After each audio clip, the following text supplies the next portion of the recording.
"Don't let him near the children." The words carried across the town square with enough force to cut through the cold January air, and for a brief moment, every conversation seemed to pause. Malcolm Carter heard them. He always heard them.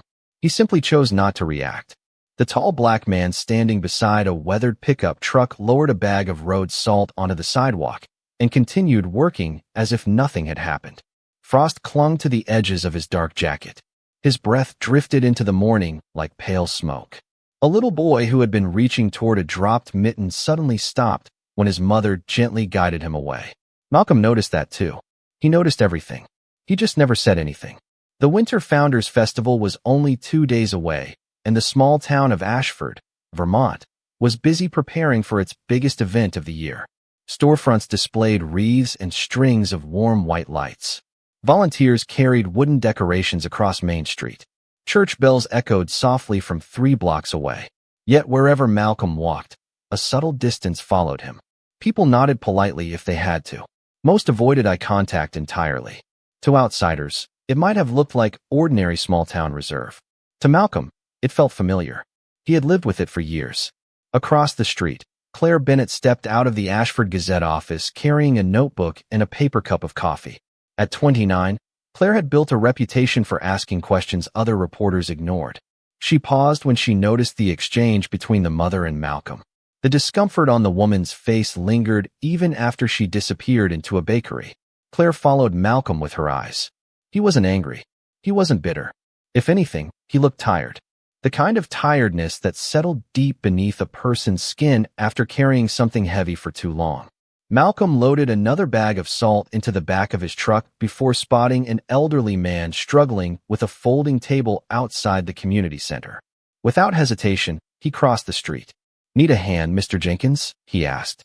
The older man looked surprised. "Oh, sure." Together they lifted the table onto the sidewalk. The task took less than 30 seconds. Malcolm offered a small nod and turned to leave. No thank you followed. No conversation. Just silence. Claire watched the entire thing. It wasn't unusual. In fact, it seemed strangely routine. Every few minutes Malcolm appeared wherever someone needed help. He tightened a loose sign outside a hardware store. He pushed a stranded delivery van free from a patch of ice. He carried 2 heavy boxes into a florist's shop. Each act was met with the same awkward reaction. People accepted the help. Then they moved on, as if kindness coming from Malcolm somehow made them uncomfortable. By noon, gray clouds rolled across the sky. The temperature dropped another 5 degrees. Malcolm parked beside the elementary school and began clearing packed snow from a sidewalk leading to the front entrance.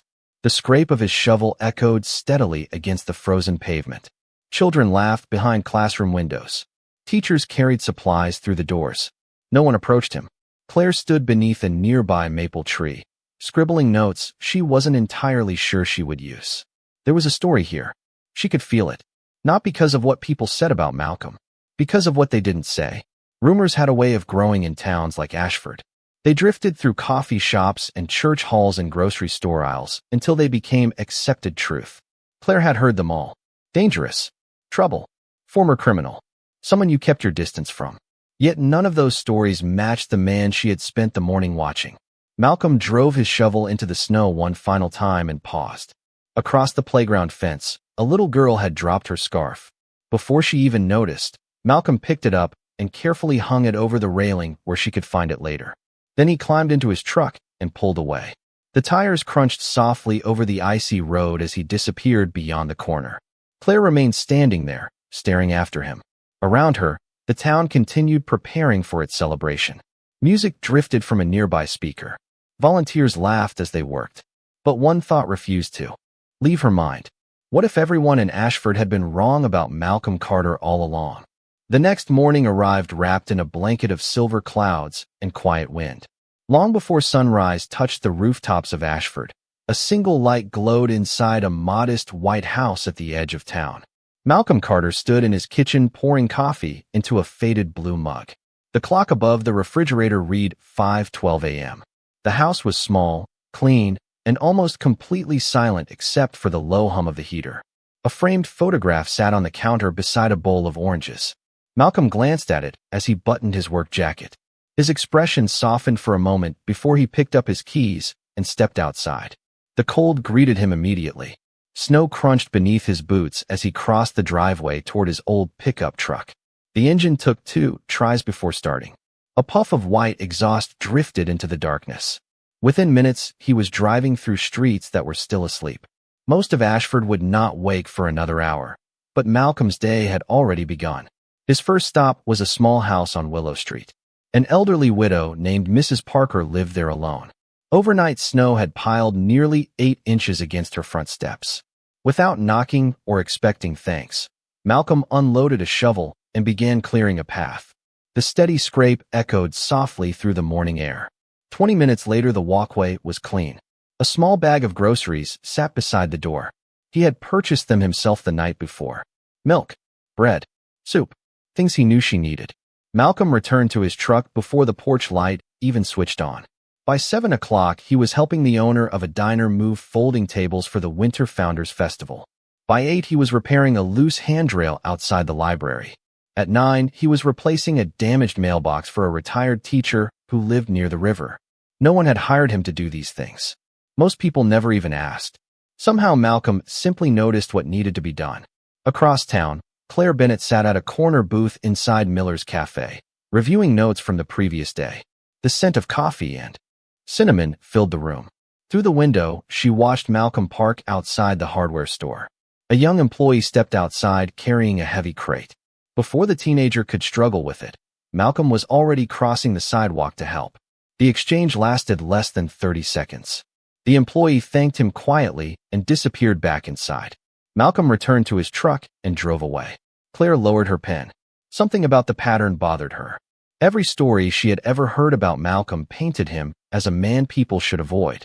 Yet every time she saw him, he was helping someone. Around noon, she decided to ask questions. The first few conversations went nowhere. People repeated vague statements. They lowered their voices. They exchanged uncertain glances. No one offered specifics. One woman simply shrugged. "People know what happened," she said. "Everybody knows." Claire pressed further. "What exactly happened?" The woman hesitated. "I do not know all the details. It was years ago." Similar answers followed throughout the afternoon. Rumors seemed to fill every corner of Ashford, yet facts remained strangely absent.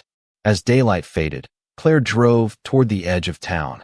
She found Malcolm at the community baseball field repairing a section of fencing damaged by winter weather. The setting sun painted the snow with shades of gold and orange. Metal tools clinked softly against the posts.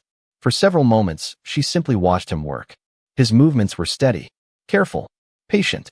Eventually, she stepped forward. "You are here late," she said. Malcolm glanced up and offered a small smile. "The fence will not fix itself." Claire smiled back despite herself. "Do you always do things like this?" Malcolm looked at the damaged section of wire before answering. "Somebody should." The wind shifted across the field. For a moment, neither spoke. Children laughed somewhere in the distance near the town square. The festival lights had already begun to glow against the darkening sky. Claire studied Malcolm's face. There was kindness there, and something else.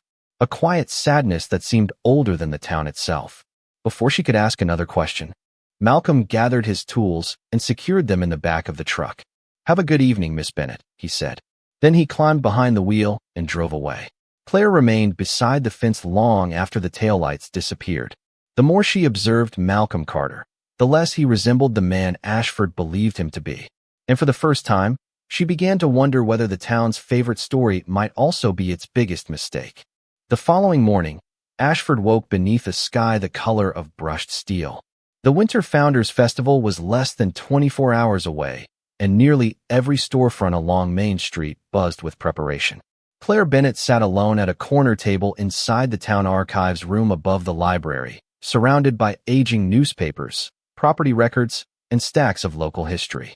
Dust floated through narrow beams of pale sunlight, filtering across the wooden floor. A yellow legal pad rested beside her laptop. At the top of the page, she had written 2 words, Malcolm Carter. 3 hours later, she still had very few answers. The strange part was not what she found. It was what she did not find. For a man who carried such a powerful reputation around town, there seemed to be almost no documented evidence explaining why. Every conversation led to another conversation. Every rumor pointed toward another rumor. Yet no one could provide a clear beginning. During lunch, Claire visited Miller's cafe again. The familiar smell of fresh pie and coffee drifted through the room as townspeople filled the booths. She listened more than she spoke. An older man near the window shook his head when Malcolm's name came up. "Some things are hard to forget," he said quietly. A woman across from him nodded. "People remember what happened." Claire leaned forward. "What happened?" The table fell silent. The woman looked down at her coffee. The man stared toward the window. Finally, he shrugged. "I was not here when it happened. That was before my time." Claire blinked. "Then how do you know?" The man hesitated. "Everybody knows." The answer followed her everywhere. Everybody knows. By mid-afternoon, she had heard it 7 different times. Yet, nobody seemed to know anything at all. Outside, snowflakes drifted lazily across the town square. Claire stepped onto the sidewalk and spotted Malcolm helping volunteers unload wooden decorations from a trailer. He moved quietly among them, carrying the heaviest pieces without complaint. Several people accepted his help. None invited him to stay afterward. When the work was finished, conversations formed naturally around groups of neighbors and friends. Malcolm remained alone. He gathered his gloves, nodded politely, and started walking toward his truck. Claire watched him disappear down the block. Something about the loneliness surrounding him felt deliberate, as though an invisible wall had been built years ago and never taken down. Later that evening, she received an unexpected phone call. The voice belonged to Harold Simmons, an 83-year-old retired school principal who rarely spoke with reporters. "You are asking questions about Malcolm Carter," he said. Claire straightened in her chair. "I am." A long pause followed. "Then come see me." 40 minutes later, she arrived at a small brick house overlooking the frozen river. Warm light glowed through the windows. Harold welcomed her inside and motioned toward a seat beside the fireplace. Family photographs covered the walls. The room smelled faintly of cedar and old books. For several moments, he studied the flames before speaking. "The town did not always treat Malcolm this way," he said softly. Claire felt her pulse quicken. "What changed?" Harold sighed. "A story." "What kind of story?" The old man folded his hands together. "The kind that grows larger every year because nobody bothers to question it." He stood slowly and crossed the room toward a filing cabinet. After opening the bottom drawer, he removed a thin manila folder. The edges were worn with age. He carried it back and placed it carefully on the coffee table. Claire looked down at the folder. There was no label on the front, only a faded date written in blue ink nearly 12 years earlier. Harold's eyes settled on the folder before returning to Claire. "Most people in Ashford believe they know who Malcolm Carter is," he said. "The truth is that very few of them were actually there when everything began." Claire stared at the folder as the fire crackled softly beside them. Outside, snow tapped gently against the window. For the first time since she started asking questions, she felt as though she was standing at the edge of something much larger than a rumor. The next morning arrived with an uneasy stillness that seemed to settle over Ashford like a second layer of snow.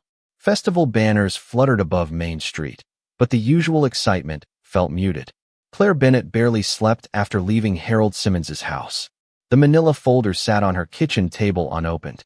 She had intended to read it immediately, yet something about Harold's warning lingered in her mind. "Most people in Ashford believe they know who Malcolm Carter is." The words echoed as she poured herself coffee and looked out the window. Then her phone rang. The call lasted less than 30 seconds. By the time it ended, Claire was already reaching for her coat. A 9-year-old girl named Emily Harper had not returned home. The entire town shifted within the hour. Police vehicles moved through residential streets. Volunteers gathered near the community center. Parents stood in small groups, speaking in worried voices. Snow continued to fall in slow drifting sheets, covering footprints almost as quickly as they appeared. Emily had last been seen near the edge of Riverside Park the previous evening after a school rehearsal connected to the Winter Founders Festival. No one knew where she had gone afterward. Claire arrived at the community center just as search teams began organizing. Maps covered folding tables. Flashlights, radios, and emergency supplies were stacked neatly along the walls. Mayor Daniel Harper stood near the entrance, his face pale with concern. Emily was his daughter. Several volunteers moved toward the registration table to sign up. Others offered supplies or warm drinks. The atmosphere felt tense but focused. Then a subtle change swept through the room. Conversations lowered. Heads turned. Malcolm Carter had entered the building. Snow dusted his shoulders. His gloves were tucked beneath one arm. For a brief moment, nobody spoke. Claire noticed it immediately. The same invisible wall she had witnessed all week seemed to rise once again. Malcolm walked directly to the registration table. "Where do you need me?" he asked calmly. The coordinator glanced toward another volunteer before answering. "We have teams covering the northern trails." Malcolm nodded. "Then put me wherever help is needed." A few people exchanged uncertain looks. Nobody objected. Nobody welcomed him either. Claire watched the entire exchange from across the room. 20 minutes later, search groups began spreading across the town. Snowmobiles moved toward wooded areas beyond the river. Volunteers checked cabins, walking paths, and frozen fields. Claire accompanied one team for part of the afternoon, taking notes and helping distribute information. Everywhere she went, concern for Emily filled the air. Yet she noticed something else. Malcolm's name surfaced repeatedly. Not openly, not directly, just beneath conversations. A pause, a glance, a whisper quickly abandoned when someone else approached. By late afternoon, the temperature dropped sharply. Search crews rotated through warming stations for coffee and brief rest periods. Claire returned to the community center and found several residents gathered near a side hallway. Their voices were low but urgent. "Has anyone seen Malcolm today?" one man asked. Another shrugged. "Not since this morning." A woman folded her arms. "I just think it is strange." Claire stepped closer. "What is strange?" The group immediately grew quiet. Nobody answered. One person looked away.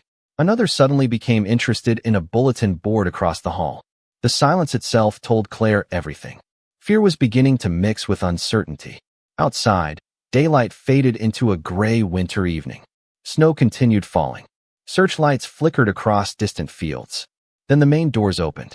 A gust of cold air swept into the building. Malcolm stepped inside carrying a folded map. His boots were covered in snow. His face looked exhausted. He walked straight toward the search coordinator and quietly pointed to a location near the river trail. "I found something that might help," he said. Every conversation in the room stopped. Every eye turned toward him. And for the first time since Emily disappeared, the entire town seemed to be holding its breath. The search coordinator unfolded Malcolm's map across the table while a circle of volunteers gathered around. Snow melted from Malcolm's jacket and dripped onto the floor. His hands were red from hours in the cold. "About 2 miles south of the river trail," he said quietly, "near the old ranger station. I found a scarf caught in a cedar branch." Mayor Harper stepped forward immediately. "Emily's scarf?" Malcolm nodded once. "I cannot be certain, but it matches the description from the flyers." A photograph was quickly pulled from the search board. The pink scarf looked nearly identical. Hope flickered across the room for the first time all day. Yet alongside that hope came something darker. Questions began spreading through the crowd. How had Malcolm found the clue when dozens of volunteers had searched the same area? Why had he been alone? Why was he always where important things seemed to happen? Claire noticed the shift almost instantly. It moved through the room like a cold draft. Nobody voiced accusations openly, but suspicion settled over the crowd all the same. Malcolm appeared to sense it too. His expression never changed. He simply answered every question calmly and pointed out the location on the map again. Within minutes, several search teams prepared to head toward the area. Snowmobiles were loaded. Flashlights were checked. Emergency blankets were packed into vehicles. As people rushed around the room, Claire stepped closer to Malcolm. "You have been out there all day?" she asked. He nodded. "Since sunrise." "Alone?" Another nod. Claire studied his face. Exhaustion lined his eyes, but there was no sign of fear or defensiveness. Most people would have stopped hours ago. Malcolm looked toward the map. "A little girl is missing." Stopping did not seem like an option. Before Claire could respond, 2 sheriff deputies entered the building. The room quieted again. They approached Malcolm directly.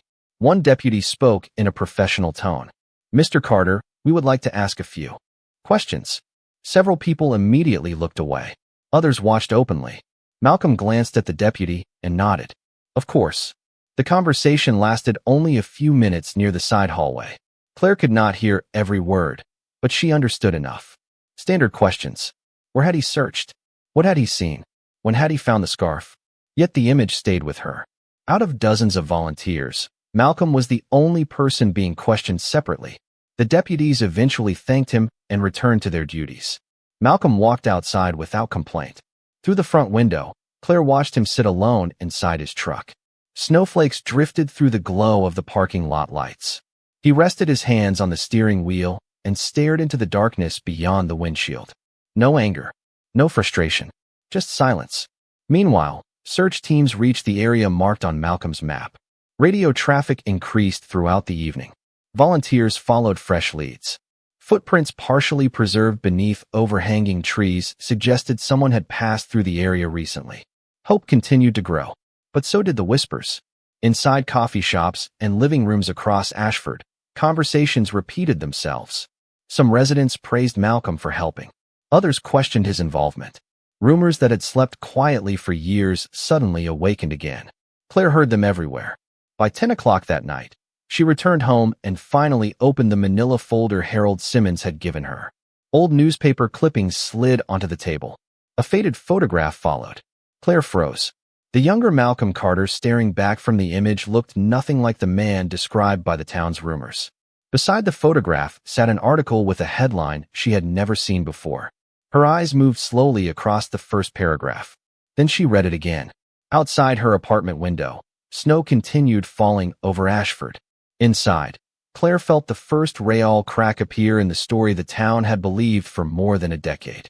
Claire sat alone beneath the warm glow of a desk lamp while the rest of Ashford slept beneath falling snow.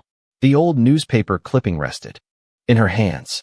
The paper had yellowed with age, and the edges were worn from years of storage, but the words remained clear. She read them slowly. Then she read them again. 12 years earlier, a severe winter storm had stranded several families along a remote mountain road outside town. Emergency crews had struggled to reach them through heavy snowfall. According to the article, one local resident had spent nearly 9 hours helping guide people to safety before professional responders arrived. That resident was Malcolm Carter. Claire stared at the photograph attached to the story. The younger Malcolm stood beside several exhausted families wrapped in blankets. Children smiled beside him. Parents shook his hand. The article described him as brave, dependable, and selfless.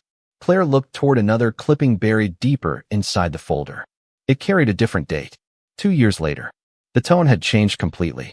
The article mentioned legal trouble, public controversy, rumors, questions. Yet something felt wrong. Critical details were missing.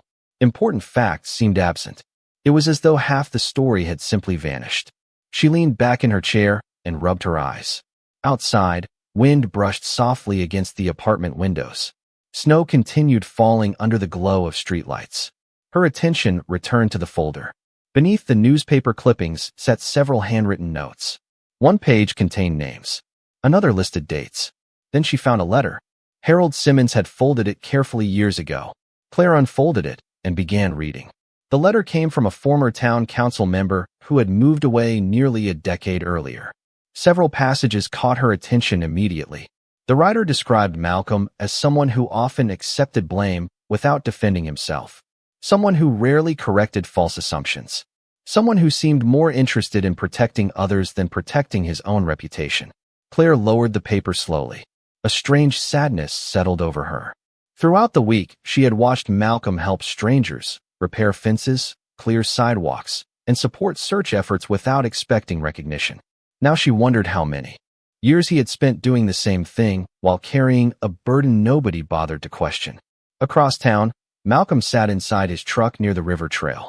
Search teams had paused briefly to regroup before continuing through the night. Frost covered the lower corners of the windshield. A thermos rested beside him on the passenger seat. He held a flashlight in one hand and studied a map spread across the dashboard. His face looked calm, but exhaustion showed in every movement. He could have gone home hours earlier. Instead, he remained where he was, quietly reviewing search routes beneath the soft glow of a battery lantern. Snow drifted past the windows in slow spirals. Somewhere beyond the darkness, volunteers continued searching for Emily Harper. Malcolm checked his watch and reached for his radio. A voice crackled through the speaker. Another search team had completed a section of trail without success. Malcolm listened carefully before offering a suggestion about an area that had not yet been fully covered. His tone remained steady, professional, focused. After the transmission ended, silence returned.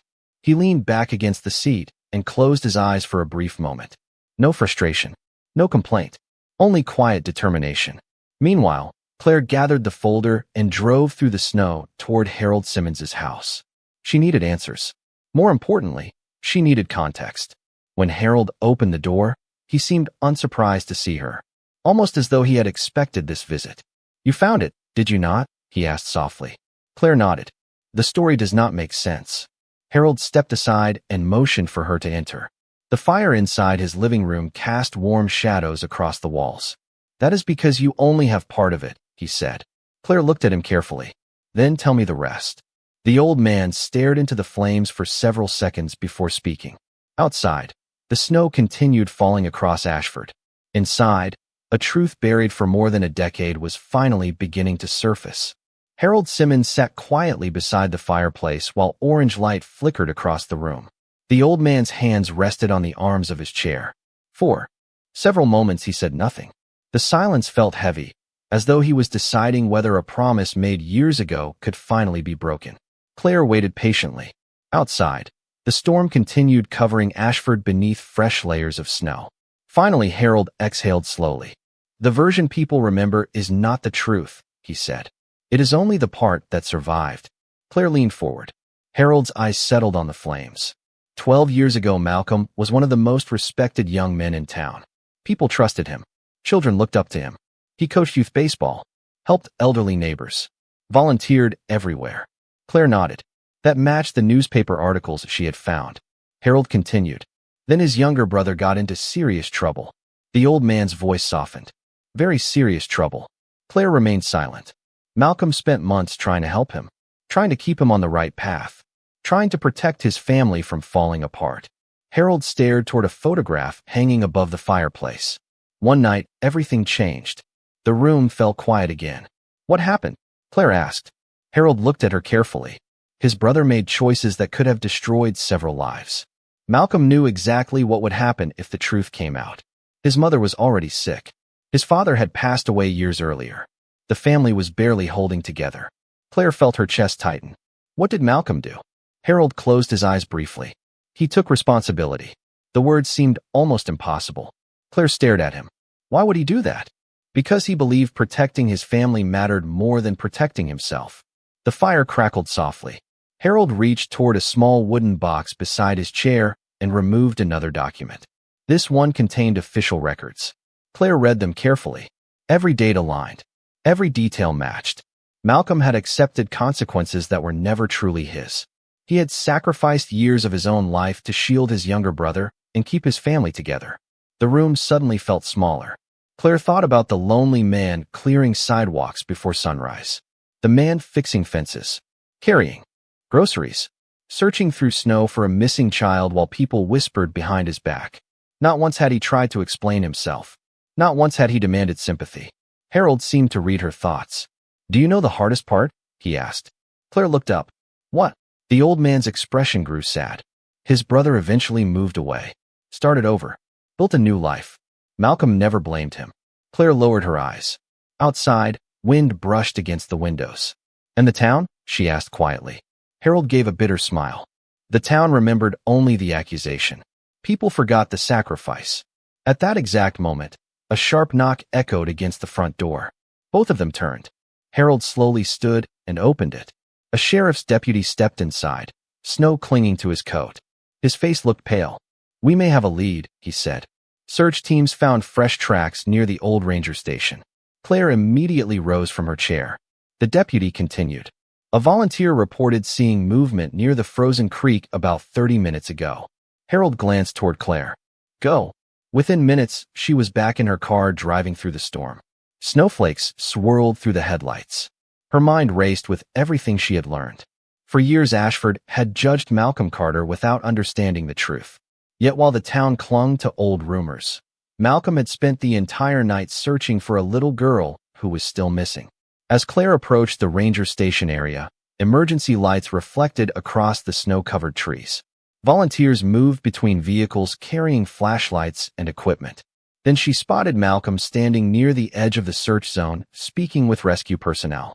His face looked exhausted. His jacket was covered in snow. But despite hours in the cold, he was still there. Still searching. Still helping.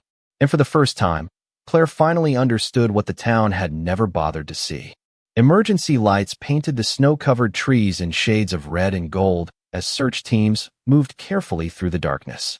The storm had weakened, but the cold remained relentless. Claire stepped from her car and immediately spotted Malcolm near a cluster of rescue workers studying a map beneath a portable floodlight. His shoulders were dusted with snow. His face looked exhausted, yet he remained focused on the search. A sheriff pointed toward a narrow section of forest near the frozen creek. Several volunteers had reported hearing what sounded like a faint cry carried by the wind. The area was difficult to reach. Deep snow covered the trails, and fallen branches blocked several paths. Without hesitation, Malcolm grabbed a flashlight and began moving toward the location with a small search group. Claire followed from a distance alongside other volunteers. The woods felt different at night. Every sound seemed amplified. Snow crunched beneath boots. Wind whispered through bare branches. Flashlight beams danced across tree trunks and frozen brush. 20 minutes passed. Then 30. The search team spread out carefully across the area. Malcolm paused near a cluster of cedars and swept his flashlight across the ground. Something caught his attention. Small footprints, barely visible beneath fresh snow. His expression changed immediately. He called the others over. Within moments, the group began following the trail. Hope surged through everyone. The tracks wound between trees and continued toward the creek. Then they disappeared. Several volunteers exchanged worried glances. Snowfall had erased most of the evidence. Malcolm knelt beside the last visible print. His flashlight moved slowly across the area. Then he stood and pointed toward a rocky embankment overlooking the frozen water below. "There," he said quietly. Rescue workers directed their lights toward the spot. At first, Claire saw nothing. Then a small shape moved beneath an overhanging cedar tree. The entire group froze. Mayor Harper, who had arrived minutes earlier, took a step forward. His breath caught. Emily Harper sat beneath the tree wrapped tightly in her winter coat. She looked frightened and cold, but she was alive. Relief swept through the woods like a wave. Several rescue workers immediately moved toward her. Malcolm reached her first. He crouched a few feet away and spoke gently. His voice remained calm and reassuring. Emily looked up. Tears filled her eyes. She had become disoriented after wandering away from the trail and had spent the night sheltering beneath the tree. Malcolm carefully draped an emergency blanket around her shoulders while rescue personnel checked her condition. The little girl reached for his hand. He smiled softly and squeezed it. Nearby, Mayor Harper stood completely still. Emotion filled his face as he watched his daughter being helped to safety. Around them, volunteers lowered their heads in relief. Some wiped tears from their eyes. Others simply stared into the snow. Claire watched everything unfold. The man so many people had distrusted was the same man who had searched longer than anyone else. The same man who had found the clue. The same man who had refused to stop when others returned home. Yet what struck her most was Malcolm's reaction. He did not celebrate. He did not seek recognition. Once he knew Emily was safe, he quietly stepped aside and allowed her family to surround her. Snow drifted gently through the beams of the rescue lights. Mayor Harper finally turned toward Malcolm. For a moment, neither man spoke. Then the mayor crossed the distance between them and extended his hand. The gesture was simple, honest, respectful. Malcolm accepted it with a small nod. Around them, the silence felt different now. Not suspicious, not fearful, just thoughtful. As emergency vehicles prepared to leave, Claire looked across the snowy clearing at Malcolm Carter. For years, Ashford had judged him through the lens of an old story. Tonight, many of those same people had witnessed something the rumors could never explain. They had seen the man himself. 3 days later, the Winter Founders Festival finally opened beneath clear blue skies. The storm had passed. Fresh snow sparkled across rooftops and sidewalks like scattered glass catching the morning sun. Children ran between booths decorated with ribbons and evergreen branches. Music drifted across Main Street. The smell of hot chocolate and cinnamon floated through the cold air. For the first time all week, Ashford felt alive again. Yet beneath the celebration, something had changed. People spoke differently now. The conversations Claire Bennett overheard were no longer filled with uncertainty or suspicion. Instead, they carried reflection, questions, regret. Earlier that morning, the Ashford Gazette published Claire's article. She had spent 2 nights verifying every detail Harold Simmons shared. Every document, every date, every record. The story filled nearly the entire front page. It told the truth of Malcolm Carter's sacrifice. It revealed how he had chosen to protect his family at tremendous personal cost. It documented years of quiet service to a town that had long forgotten who he really was. By noon, copies of the newspaper could be seen tucked beneath arms, folded inside coat pockets, and resting on cafe tables throughout Ashford. Near the center of town, Malcolm stood beside a ladder helping volunteers secure the final festival decorations. Nothing about his routine had changed. He worked with the same steady focus he always had, the same quiet humility, the same willingness to help wherever needed. But the people around him were different.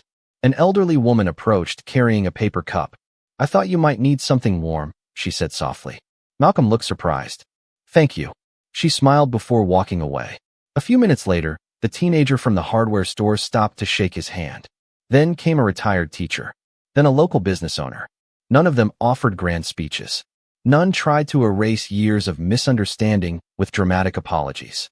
Instead, they offered small gestures. Honest ones. The kind that mattered more. Across the street, Claire watched from beside the newspaper stand. She saw each interaction. She saw Malcolm accept every gesture with the same calm gratitude. No bitterness. No resentment. No attempt to make anyone feel guilty. Around mid-afternoon, Mayor Harper stepped onto the small festival stage positioned near the town square. The crowd gradually gathered. Families stood shoulder to shoulder beneath strings of lights hanging overhead. Children climbed onto hay bales for a better view. Claire moved closer. So did Malcolm, though he remained near the back. Mayor Harper adjusted the microphone and looked across the crowd. For several seconds he said nothing. Then he began speaking. He thanked the volunteers who helped find Emily. He praised the emergency crews and search teams. Finally, his eyes settled on Malcolm. The entire square grew quiet. "There is one person I would like to recognize today," the mayor said. Malcolm immediately lowered his gaze. The mayor continued, "Not only for helping bring my daughter home, but for reminding all of us that character is not measured by rumors. It is measured by actions." Silence followed. Then applause began. Soft at first, then stronger. Soon the entire square echoed with it. Malcolm stood motionless. The sound seemed almost unfamiliar to him. Claire watched as people turned toward him. Not with fear, not with judgment, not with suspicion, but with respect. Malcolm offered a small nod and nothing more. The applause eventually faded. The festival resumed. Children laughed. Music returned. Life continued. As evening approached, the sky filled with shades of gold and orange. Long shadows stretched across the snow. Malcolm walked toward his truck, carrying a toolbox in one hand. Before reaching the driver's door, he paused. A young boy stood beside the sidewalk, holding a snow shovel nearly half his size. "Need some help?" the boy asked. Malcolm smiled. A real smile this time. Together they crossed the street toward a section of sidewalk covered with fresh snow. Neither spoke much. They did not need to. The scrape of two shovels echoed softly through the winter air, while the last sunlight of the day reflected across the snow-covered town.